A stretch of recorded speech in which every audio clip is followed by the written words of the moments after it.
The honeymoon phase of New World Aeternum is in full swing.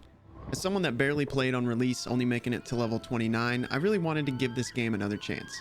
I'm around level 50 now and working towards the new max level of 65. If you're someone that didn't enjoy the game at release, will you enjoy it now? Well, it depends.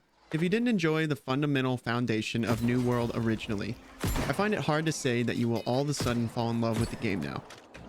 If you thought the game was a janky mess with potential, I think you could say that the game is now polished, and you might find a lot to love. I've seen some vets mention that they made the game more casual. Specifically, I've seen a lot of people complaining about the new target lock system in PvP.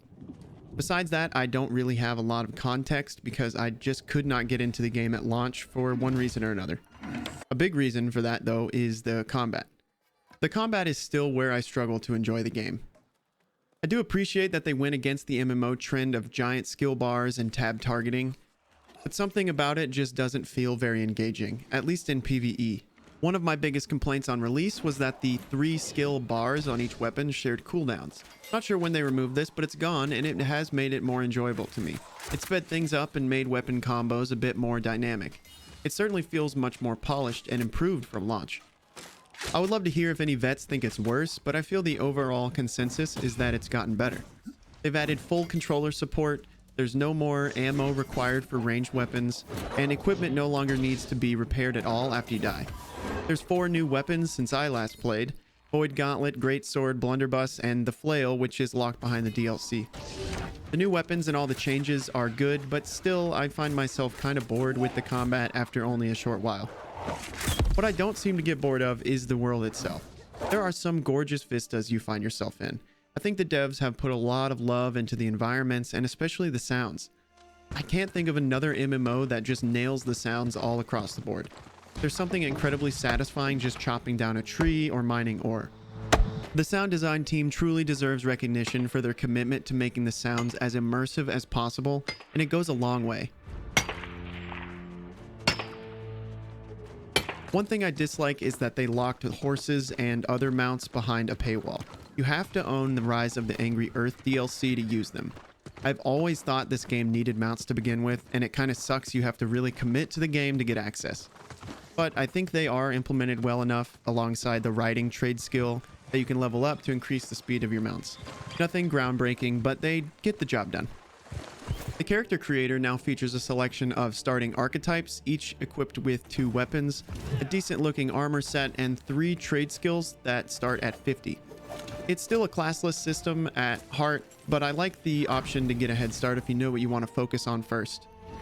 The creator is simple and straightforward, and I was happy with how my guy turned out until I got to the first dialogue. My character's eyes looked like he just ripped a cart. I feel like I remember this being an issue at launch, but also I could just suck at creating characters. The overall aesthetic and the cosmetics are hit or miss for me, and the transmog system feels like a cash grab, but you can get some tokens while playing the game. Story delivery has been improved a lot, with new cutscenes, new characters, and new dialogue. I actually found myself somewhat invested in the story. It's still an MMO story and won't give you something on the level of a single-player game, but it's much improved. Also, I couldn't find a single NPC that didn't have voice acting, even the minor ones. Many of the lore entries have voiceovers as well, but not all of them. And the amount of lore entries around the world is actually insane, so I'm not surprised that they can't all be voiced over. I did find myself missing the narrator from Throne and Liberty, but otherwise it's pretty good by MMO standards. The game's performance is much better for me. The PC version now has a DirectX 12 version that also includes FSR, and this is the version I played on. I remember having a lot of trouble streaming this game without it causing a ton of issues on my PC, but this new version has fixed a lot of those problems. I've seen a few people complain that the game looks worse for them, but I don't see it. Heavily populated areas still cause FPS drops, but this seems like it's always going to be a problem when there's a lot going on. PvP is still a major focus for the game, and I think it's where a lot of fans will find longevity. They've added a new free-for-all area that's similar to RuneScape's Wilderness, where you can get in-game gear if you make it out alive. I haven't ventured here yet, but I want to give it a shot soon. I'm a little worried that people will end up teaming anyways, but that's just the nature of these things. PvE has seen a bunch of additions though. Solo trials, 5-man expeditions, a new 10-man raid, and seasonal events like the Halloween event Night Vale Hollow will keep you busy for a long time. There's easily a couple hundred hours worth of content if you plan to do everything. I'm glad I've given this game another chance, and I plan to keep grinding it casually.